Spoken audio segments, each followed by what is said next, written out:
Python is a general purpose language and we can also use it to manage the directories and files on our machines.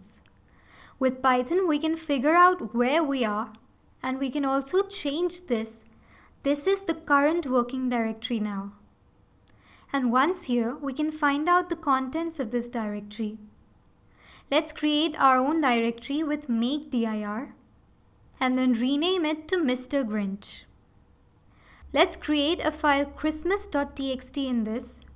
Now we cannot delete Mr. Grinch without emptying it first. So delete Christmas first and then delete Mr. Grinch.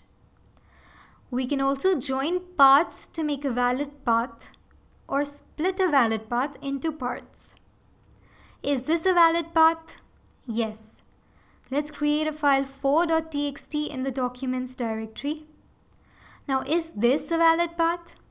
Yes. And is this a directory? Yes. This one? No. This is not a directory. This is a file. With the walk function, we can also traverse an entire directory. This one tells us the roots, directories, and the files in this directory. And that's how you can manipulate directories and files using Python.